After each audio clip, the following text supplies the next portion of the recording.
మనం 11వ అధ్యాయం 1వ శ్లోకం. ఇప్పటివరకు 10 అధ్యాయాలు చూసాం. 10 అధ్యాయం ఏంటది మనం పూర్తి చేసుకున్నాం. అందులో ముఖ్యంగా చతుశ్లోకి భగవద్గీత కూడా చూసాం.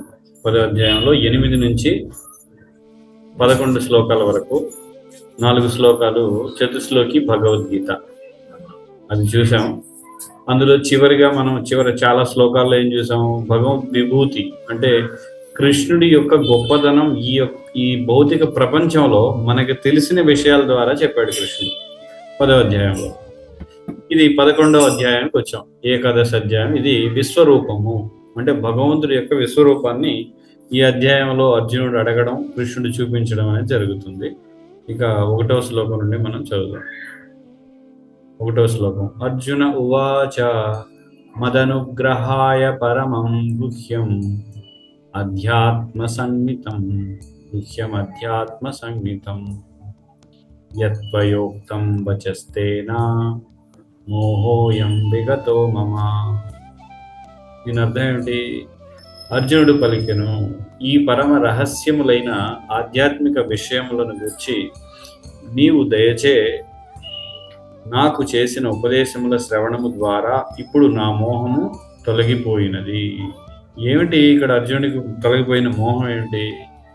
ఇప్పటివరకు అర్జునుడు మనం చూస్తే ఈ భగవద్గీతలో 2వ అధ్యాయం నుండి కృష్ణుడు ఉపదేశం జరుగుతూనే ఉంది. మధ్యలో అర్జునుడు ప్రశ్నలు వేస్తూ ఉన్నాడు. అయితే 2వ అధ్యాయంలో ఏం చేశాడు కృష్ణుడు? మొట్టమొదట మందలించాడు. నువ్వు పండితుల్లాగా మాట్లాడుతున్నావు, ఎవరైతే పండితుల్లాగా ప్రవర్తించారో ఆ విధంగా నేను యుద్ధం చేయను అని చెప్తున్నావు, అందరూ బంధువులు ఉన్నారు నేను చేయలేను అని చెప్పడం, ఇదంతా కూడా నీకు సమంజసమైంది కాదు. ఇంకా ఎలా తిట్టాడు? నువ్వు అంటే అటు ఇటు కానివాడు ఒక మాడాలాగా మాట్లాడుతున్నావు అని కూడా తిట్టాడు అక్కడ. యూనచ్ అని ఇంగ్లీష్లో ప్రభుపాద చెప్తారు. ఒక పురుషుడిలాగా మాట్లాడడం లేదు, నువ్వు ఒక క్షత్రియుడిలాగా లేవు, అటు ఇటు కానివాడిలాగా నువ్వు, అంటే నీలో మగతనమే లేదు, అలా అయిపోయావు నువ్వు అని చాలా దారుణంగా కృష్ణుడు అర్జునుడిని తిట్టడం, అక్కడి నుంచి ఉపదేశాలు మొదలు పెట్టడం. అప్పుడు అర్జునుడు కృష్ణుడిని గురువుగా స్వీకరించడం 2వ అధ్యాయంలో చూస్తాము. శిష్యస్పేహం సాధిమాం త్వాం ప్రపన్నం. అక్కడి నుంచి ఇప్పటి వరకు ఈ 10వ అధ్యాయం చివరి వరకు అర్జునుడు ప్రశ్నలు అడగడం, ఇవన్నీ కృష్ణుడు మళ్ళీ చెప్పిన తర్వాత ఇప్పుడు అర్జునుడు ఏమని చెప్తున్నాడు? ఈ పరమ రహస్యములైన ఆధ్యాత్మిక విషయములను గురించి నీవు దయచే నాకు చేసిన ఉపదేశాల ద్వారా నా మోహం తొలగిపోయింది. ఏమిటది తొలగిపోయిన మోహం అంటే? కృష్ణుడు దేవాది దేవుడు, లేదా కృష్ణుడు నా యొక్క భావని ఇప్పుడు అర్జునుడు అనుకోవడం లేదు, లేదా నా రక్త సంబంధికుడని లేదా బంధువు అని అనే ఆ ధోరణిలో లేడు ఇప్పుడు అర్జునుడు. అటువంటి మోహం అనేది తొలగిపోయింది అనేది చెప్తున్నాడు. ఇంకా ప్రభుపాద భాషలో రాస్తున్నారు, అన్ని కారణాలకి కృష్ణుడే కారణం అని అర్జునుడు అర్థం చేసుకున్నాడు ఎప్పటికీ 10వ అధ్యాయం అయిపోయేసరికి. ఎందుకని అర్జునుడు ఇక్కడ తన మాటల్లోనే చెప్తున్నాడు కదా, నా యొక్క మోహం అంతా మోహోయం విగతో మమ, నా యొక్క మోహం తొలగిపోయింది అని చెప్తున్నాడు ఇక్కడ. అది ఈ శ్లోకంలో అర్జునుడు చెప్పేదాని యొక్క అర్థం. ఇక 2వ శ్లోకం. భవాప్యయౌ హి భూతానా శ్రుతౌ విస్తరశో మయా తత్వ కమలపత్రాక్ష మహాత్మ్యమపి చావ్యయం. ఓ కమలపత్రాక్ష, సర్వజీవుల జనన మరణములను గూర్చి వివరముగా నీ నుండి నేను శ్రవణము చేసి తిని, మరియు అక్షరములైన నీ మహాత్మ్యములను కూడా గుర్తించి తిని. కమలపత్రాక్ష అంటే, అక్ష అంటే కళ్ళు. కృష్ణుడిని అర్జునుడు ఏమని చెప్తున్నాడు? కమల పత్రముల వంటి కళ్ళు కలిగిన వాడా అని చెప్తున్నాడు. కమలపత్రాక్ష అంటే సర్వజీవుల జనన మరణములను, ఇక్కడ ఏమంటున్నాడు అర్జునుడు? జీవులందరూ కూడా పుట్టుక మరియు మరణం గురించి వివరంగా నీ నుండి తెలుసుకున్నాను. ఎందుకని 2వ అధ్యాయం నుండి 10వ అధ్యాయం వరకు కృష్ణుడు చాలా తత్వాన్ని కూడా బోధించాడు. జీవులు ఏ విధంగా పుట్టడం మరణించడం 2వ అధ్యాయంలో కూడా చూడవచ్చు మనం. ఏంటి? జాతస్య ధ్రువో మృత్యు ధ్రువం జన్మ మృతస్య చ అని కృష్ణుడు చెప్పాడు అక్కడ. పుట్టిన వాళ్ళు మరణిస్తారు, మరణించిన వాళ్ళు మళ్ళీ పుడతారని. ఈ విధంగా వివరంగా నీ నుండి నేను విన్నాను. మరియు అక్షరములైన, ఇంకా ఏమని చెప్పాడు? అది ఒకటే చెప్పాడు కృష్ణుడు, జీవులు మరణం గురించి జననం గురించి, వాళ్ళు కర్మను అనుభవిస్తారని, మనస్సుతో అనేక ఇబ్బందులు పడతారని 6వ అధ్యాయం, మనసు ఏ విధంగా మిత్రుడు, శత్రువు జీవుడికి. ఇక వాళ్ళ యొక్క అంత జీవన గతి అంతా ఎలా ఉంటుంది బద్ధజీవులకి, అవన్నీ చెప్పాడు. ఇంకా అక్షరములైన మహాత్మ్యములను, ఈ మహాత్మ్యం ముఖ్యంగా 10వ అధ్యాయంలో మనం చూసాం. ఏమిటది? కృష్ణుడి యొక్క విభూతిని గురించి దాన్ని తెలియజేశాడు. నేను ఋషుల్లో ఇది, చెట్లలో ఇది, పర్వతాల్లో అది అని రకరకాలుగా కృష్ణుడు చెప్పడం, తన గొప్పతనాన్ని, ఇదంతా ఏముంది, నేను మొత్తం నా యొక్క అంత శక్తి అంతటిలో కూడా కేవలం ఒక అంశం ఏదనే అంశ ద్వారానే ఈ భౌతిక సృష్టి అంతా తయారవుతుంది అని చెప్పడం. ఈ అక్షరములైన మహత్యం అంటే, క్షరం అంటే తరిగిపోవడం, అక్షరం అంటే తరిగిపోనిది. తరిగిపోయేదంటే అర్థం ఏంటి? మన దగ్గర 100 రూపాయలు ఉంటే 10 రూపాయలు ఖర్చు పెడితే 90 ఉంటుంది. కానీ కృష్ణుడి దగ్గర ఉన్న శక్తిలో కొంత శక్తిని ఖర్చు పెట్టినా మళ్ళీ అంతే ఉంటుంది, తగ్గిపోతుంది. అక్షరం అంటే అదే అర్థం. క్షరం అంటే తగ్గిపోవడం. మన దగ్గర ఉన్నది ఏదైతే ఉందో, మనం బద్ధజీవులం కనుక మన దగ్గర డబ్బు కానీ, శక్తి కానీ, ఆయుష్ కానీ క్షరం. ఇవన్నీ ఎందుకని? మనకి 100 ఏళ్ళు ఉంటే 10 ఏళ్ళు జీవించిన తర్వాత 90 ఏళ్ళే మిగులుతాం. తర్వాత మనం మరణించాలి. లేదా మన దగ్గర ఉన్న ధనం కూడా అంతే, ఖర్చు పెట్టిన తర్వాత మళ్ళీ కొంత తగ్గిపోతుంది. మన శక్తి కూడా అంతే. కొంత పని చేస్తే శక్తి క్షీణించి కూర్చుంటాం, మళ్ళీ పని చేయలేము. కానీ కృష్ణుడు అలా కాదు కదా. కృష్ణుడు పని చేసిన తర్వాత మళ్ళీ అదే శక్తితో, ఎంతసేపు చేసినా ఏం చేసినా అదే శక్తితో, అదే యవ్వనంతో, అదే అతని యొక్క, ఎందుకని అంటే అతని యొక్క శక్తులన్నీ కూడా దివ్యమైన శక్తులు, సాధారణమైనవి కాదు. మనకేంటి? భౌతిక శక్తి కాబట్టి మన ధనం, మన శక్తి, లేదా మన అందం, మన యవ్వనం, మన ఆయుష్, ఇవన్నీ కూడా కొంతకాలం ఉంటాయి. కాలం గడుస్తున్న కొద్దీ, లేదా వాటిని ఉపయోగిస్తున్న కొద్దీ అవి తగ్గిపోతూ ఉండడం మనం గమనిస్తాం. కానీ కృష్ణుడి యొక్క శక్తులు కానీ, కృష్ణుడు కానీ అక్షరము అని చెప్తున్నాడు. అందుకే కృష్ణుడికి అక్షరం, అచ్యుత, ఇవన్నీ పేర్లు ఉన్నాయి. చ్యుతి అంటే పడిపోయేవాడు అంటే బద్ధజీవుడు. మనం పడతాం, కానీ కృష్ణుడు పడ్డం.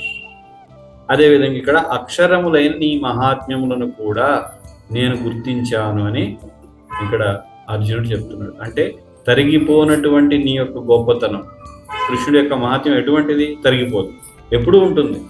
కృష్ణుడు ఎప్పుడూ యవనంగానే ఉంటాడు, ఎప్పుడూ దివ్యమైన వాడే, ఎప్పుడూ బద్ధజీవుడు కాడు కృష్ణుడు. మనం అవుతాం. అది ఇక్కడ కృష్ణుడు అంటే అర్జునుడు చెప్పేది.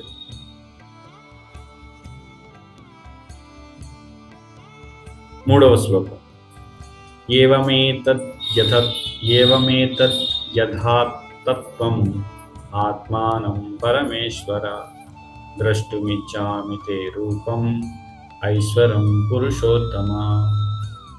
ఓ పురుషోత్తమ, ఓ పరమేశ్వర, నీవు వర్ణించినట్లుగా నీ యథార్థ రూపమును నేను నా ఎదుట చూడగలిగినను, నీవు ఏ విధముగా ఈ విశ్వమునందు ప్రవేశించితివో నేను గాంచగోరుచున్నాను.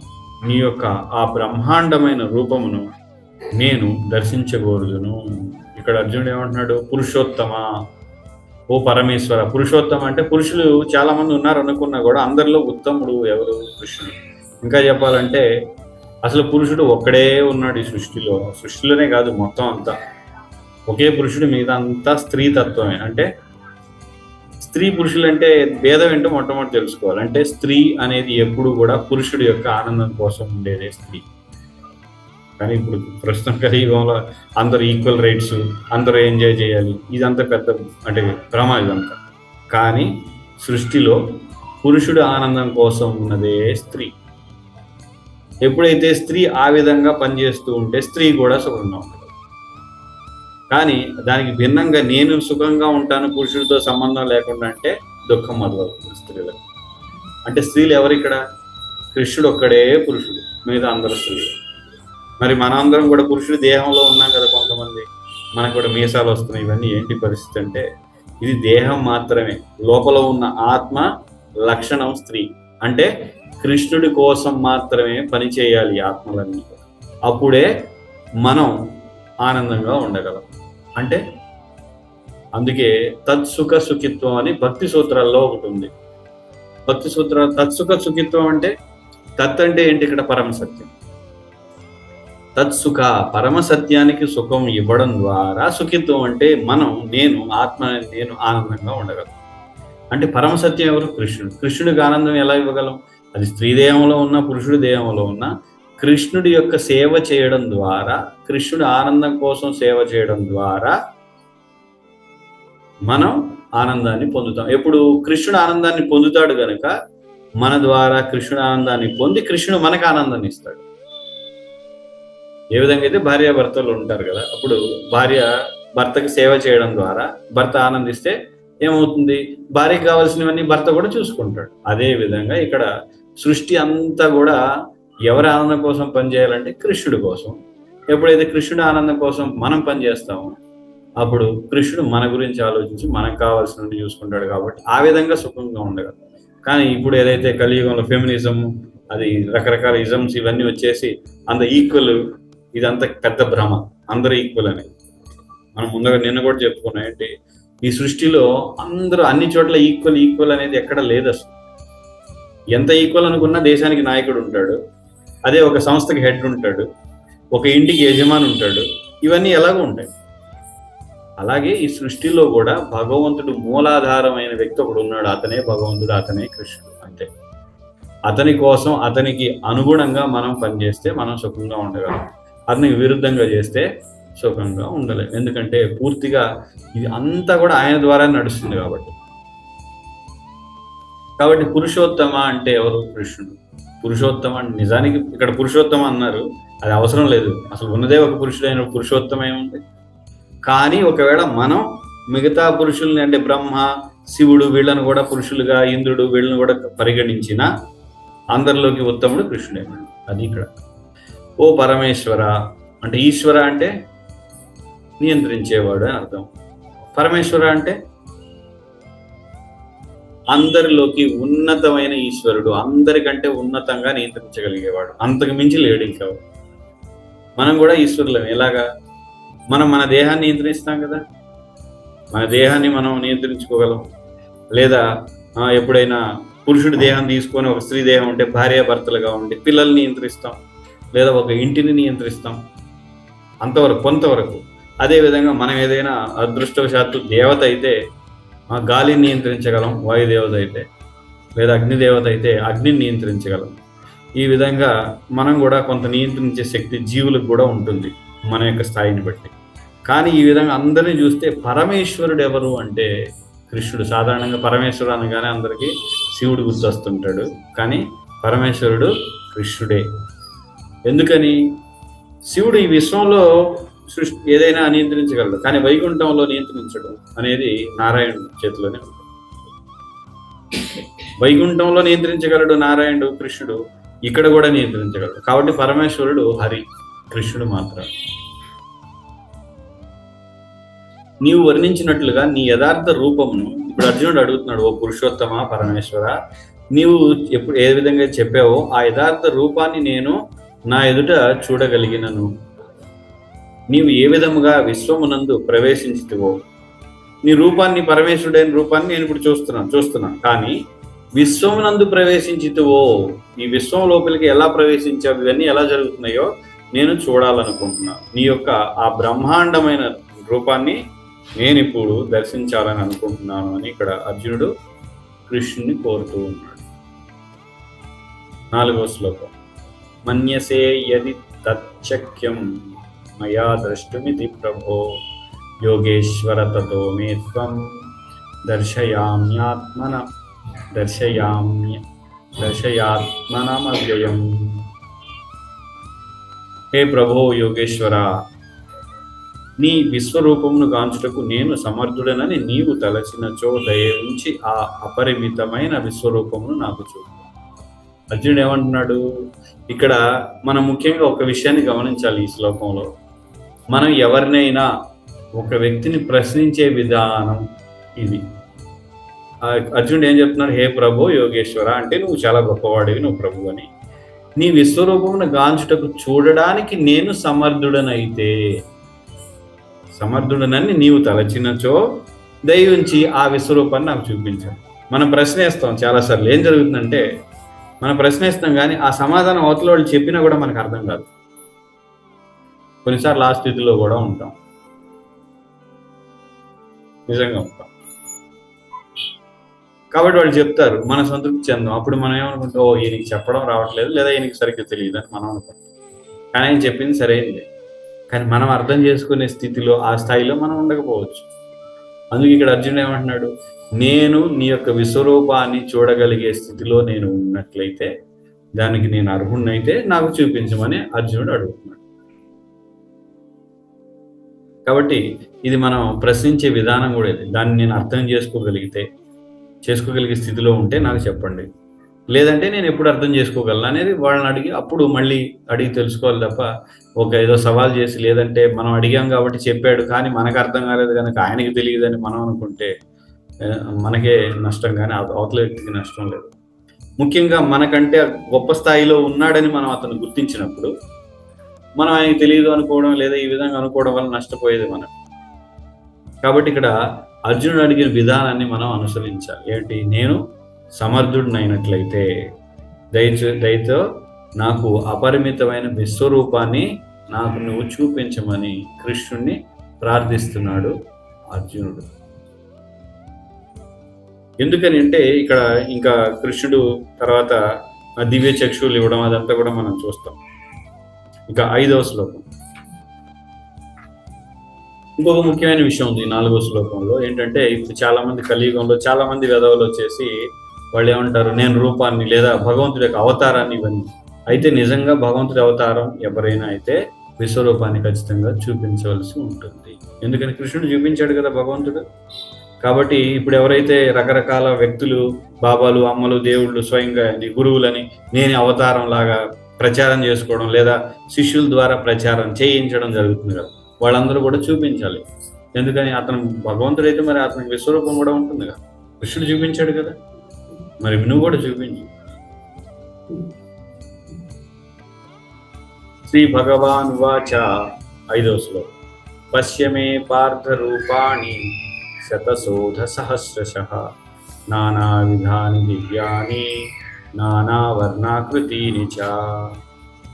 దేవదేవుడైన శ్రీకృష్ణ భగవానుడు పలికెను, ప్రియమైన ఓ అర్జున, వృధా కుమార, వందల కొలది వేల కొలదిగా గల నానా విధములను దివ్యములను పలు వర్ణములను అగు రూపములను ఇప్పుడు గాంచుము. ఇంకా నా విభూతులను, మళ్ళీ అదే విభూతి గురించి చెప్పాడు కదా 10వ అధ్యాయంలో. కాబట్టి ఆ రూపములను, నా విభూతులను నువ్వు ఇప్పుడు చూడు. ఎలాంటి అర్జునుడు ఎటువంటి వాడు, ప్రియమైన ఓ అర్జున, వృధా కుమార, వందల కొలది వేల కొలదిగా గల నా వివిధములను దివ్యములు, ఇవన్నీ ఎలాంటి దివ్యమైనవి అంట. పలు వర్ణములను, అంటే వర్ణాలంటే రంగులు, పలు రంగులలో ఉన్న రూపాలని నువ్వు ఇప్పుడు చూడవచ్చు అని చెప్తున్నాడు. దాని తర్వాత ఇంకా దివ్యమైన చక్షులు ఇస్తానని అవన్నీ కూడా మనకి తర్వాత శ్లోకాల్లో వస్తాయి. ఇంకా తర్వాత శ్లోకాల్లో కృష్ణుడు చెప్తున్నాడు ఏమేమి చూడొచ్చు, ఏమేమి కనబడతాయి అవన్నీ అని. తర్వాత నువ్వు నా సాధారణమైన చక్షువులతోటి, చర్మ చక్షువులు అంటే సాధారణమైన కళ్ళతో చూడలేవు కనుక నేను నీకు దివ్యమైన కళ్ళు ఇస్తున్నానని. మరి ఇప్పుడు ఎవరైతే చెప్తున్నారో స్వామీజీ లేదా దొంగ అవతారాలు, వాళ్ళందరూ కూడా మరి చూసే వాళ్ళకి దివ్యమైన చక్షువులు ఇచ్చి చూపించాలి. ఎందుకని వాళ్ళు అనొచ్చు, మీకు అందరికి అర్హత లేదు కాబట్టి మీరు చూడలేరు అని చెప్పొచ్చు, ఎందుకంటే వాడు వెదవ కాబట్టి. కాబట్టి మేము మూర్ఖులం అయితే నువ్వు గొప్పవాడి దేవుడు కదా, మాకు ఆ కళ్ళు ఇచ్చి చూపించు. నువ్వు ఇక్కడ అర్జునుడికి కృష్ణుడు ఇచ్చాడు కదా, అలాగే నువ్వు కూడా ఇవ్వాలి కదా.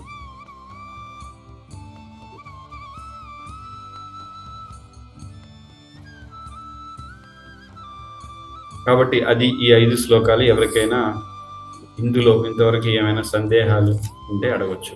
హరే కృష్ణ. ప్రభుజీ, ఇప్పుడు విశ్వరూపాన్ని అర్జునుడు ఒక్కడే చూసారా ప్రభుజీ? ఇప్పుడు కురుక్షేత్రం యుద్ధం మొత్తాన్ని సంజయుడు ధృతరాష్ట్రుడు చెప్తూ ఉంటారు కదా, ఆయన కూడా చూస్తారా? ఇంకెవరెవరు చూస్తారు ప్రభుజీ? ఇక్కడ అంటే అర్జునుడు చూస్తాడు, అర్జునుడితో పాటు కొంతమంది చూస్తారు. యుద్ధం కంటే ముందల ఒక వ్యక్తి తల అక్కడ ఉంటుంది అనమాట. యుద్ధంలో అక్కడ చెట్టు పైన యుద్ధాన్ని అంతా చూస్తూ ఉంటాడు, అతను కూడా చూస్తాడు. అతని పేరు బర్బరీకుడే ఎవరో ఏదో అంటారు, బర్బరీకుడు చూస్తాడు.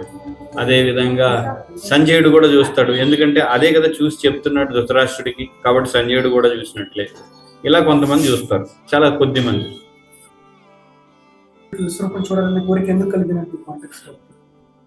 అర్జునుడికి ఎందుకు కలిగింది ఇక్కడ ప్రశ్న ఏంటంటే, అర్జునుడికి విశ్వరూపం చూడాలని ఎందుకు కలిగిందంటే, అసలు నిజానికి అర్జునుడికి విశ్వరూపం చూడాలని కోరిక లేనే లేదు. మరి అది ఎలా వచ్చింది? కృష్ణుడి యొక్క ప్రేరణ ద్వారా. మనం అంటే మీరు వినలేదు, నేను మొదటి నుంచి చెప్తున్నాను ఏంటంటే, అసలు భగవద్గీత అంతా కూడా రావడానికి కారణం కృష్ణుడే. కృష్ణుడు ప్రణాళిక ద్వారానే అర్జునుడిని భ్రమలో ఉంచి, లేదంటే మరి యుద్ధం జరగక ముందర ఎప్పుడు కూడా అర్జునుడు కృష్ణ కృష్ణ అంటూ తలుస్తూ ఉండేవాడంట. అంటే అటువంటి అంత ఇష్టం అర్జునుడికి కృష్ణుడు అంటే. ఎప్పుడు కూడా ఆ విధంగా, అంటే నరనారాయణులు ఎవరిద్దరు? నరుడు అర్జునుడు, నారాయణుడు కృష్ణుడు. ఆ విధంగా నరనారాయణుల యొక్క రూపం ఇది కృష్ణార్జునులు అంటే. మరి అటువంటిప్పుడు ఏ విధంగా సందేహం వస్తుంది కృష్ణుడి పైన? అర్జునుడికి రాదు. కాబట్టి అర్జునుడిలో కావాలని రకరకాల సందేహాలు, భ్రమలకి గురి చేసి భగవద్గీతని వెలువరించడానికి కృష్ణుడు, అంటే మానవాళికి ఇవ్వడం కోసం, భగవద్గీత ఉపదేశం ఇవ్వడం కోసం అర్జునుడిని భ్రమలో ఉంచడం జరిగింది. ఆ భ్రమలో ఉంచిన మార్గంలోనే, అంటే ఆ క్రమంలోనే ఇక్కడ కృష్ణుడు అర్జునుడి ద్వారా అడిగించాడు. ఏమని? నువ్వు నాకు విశ్వరూపాన్ని చూపించమని అర్జునుడు యొక్క కృష్ణుడు ప్రేరణ ద్వారా అర్జునుడు అడిగాడు. అది ఇక్కడ జరిగింది. నిజానికి జరిగేది అదే, లేదంటే అవసరం లేదు. కాబట్టి ఇవన్నీ కూడా వరుసలో అనేక స్థితప్రజ్ఞుడు అంటే ఎవరని, అర్జున నువ్వు చెప్పే, కృష్ణ నువ్వు చెప్పే వాటి వల్ల నేను సందిగ్ధంలో పడిపోయాను. కర్మతో భక్తి చేయాలా, లేదా జ్ఞానం పొందాలా, లేదా జ్ఞానమే మంచిది కదా, భక్తి ఎందుకు? ఈ విధంగా ఇవన్నీ కూడా సామాన్య జనులందరి యొక్క సందేహాలు నివృత్తి కోసం ఇక్కడ అర్జునుడిని భ్రమలో ఉంచి కృష్ణుడు ఈ విధంగా చేస్తూ ఉన్నాడు. అర్జునుడు విశ్వరూపం చూడాలంటే ఆయన కన్నుల ద్వారా చూడలేడా ప్రభుజీ? వేరే చక్షువులు కావాల్సి వచ్చినాయి ఆయనకి. అవును అవును అవును. మనం ఇప్పుడు అంతెందుకు, మనం సూర్యుడు ప్రతిరోజు మన కళ్ళెదుట వస్తూనే ఉన్నాడు, మనం చూస్తున్నాం. నేరుగా కళ్ళతో చూడగలమా? సూర్యుడినే పూర్తిగా మన కళ్ళతో చూడలేము. ఒకసారి అలా చూస్తే కళ్ళన్నీ కూడా ఏం కనపడినట్టు అయిపోతుంది మనం నేరుగా చూస్తే. అలాంటిది మరి 100,000 సూర్యులు ఒక్కసారిగా ఉన్నట్టు ఉంటుందంట కృష్ణుడు యొక్క విశ్వరూపం. ఒకదాన్నే, ఒక సూర్యుడినే చూడలేము మనం. మరి 1000 సూర్యుడిని ఎలా చూడగలం ఈ కళ్ళతోటి?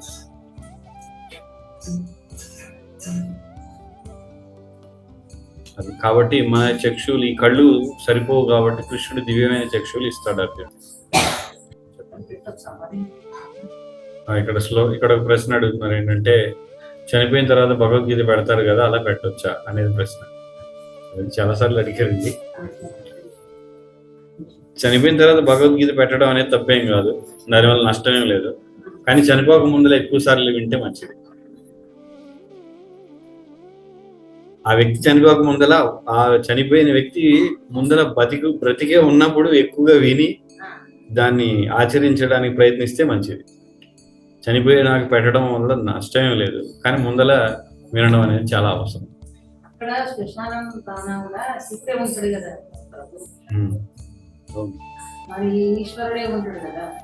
శివుడు ఉంటాడా? అయితే ఏంటి?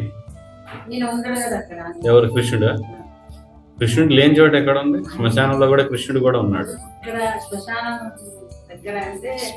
శ్మశానంలో శివుడే ఉన్నాడు, కానీ కృష్ణుడు శ్మశానంలో ఉన్నాడు, ఇంట్లో ఉన్నాడు, గుడిలో ఉన్నాడు, గాలిలో ఉన్నాడు, అగ్నిలో ఉన్నాడు. అండాంతరస్థ పరమాణు చేయాంతరస్థం, నేను అన్ని చోట్ల ఉన్నాను. ప్రహ్లాదుడు కూడా చెప్తాడు కదా భాగవతంలో, భగవంతుడు అన్ని చోట్ల వ్యాపించి ఉన్నాడు. కృష్ణుడు కూడా చెప్తున్నాడు కదా, కృష్ణుడు నేను అన్నిటిలో ఉన్నాను, అహం సర్వస్య ప్రభో మత్త సర్వం ప్రవర్తతే, నా నుండే అన్నీ వచ్చాయి. కాబట్టి కృష్ణుడు శ్మశానంలో లేడంటే అది భ్రమ మాత్రమే. కృష్ణుడు అక్కడ కూడా ఉన్నాడు. అక్కడ కూడా మట్టి ఉంది కదా, మట్టిలో ప్రతి అణువులో కూడా కృష్ణుడు ఉన్నాడు కదా. భగవంతుడు చెప్తున్నాడు నేను ప్రతి చోట ఉన్నాడని. కాబట్టి లేడనేది లేదు. శివుడు మాత్రం శ్మశానంలోనే ఉన్నాడు, మరి అన్ని చోట్ల లేడా అంటే? శివుడికి అన్ని చోట్ల ఉన్నాడు. శివుడు కొన్ని బాధ్యతలు ఉన్నాయి, అవే నిర్వర్తిస్తాడు. శివుడు పరమాత్మగా ఉన్నాడు, కానీ విష్ణుమూర్తి నారాయణుడు, కృష్ణుడు పరమాత్మగా ఉన్నాడు. గ్రంథరాజ్ శ్రీమద్ భగవద్గీత కీ జై, శ్రీల ప్రభుపాద కీ జై.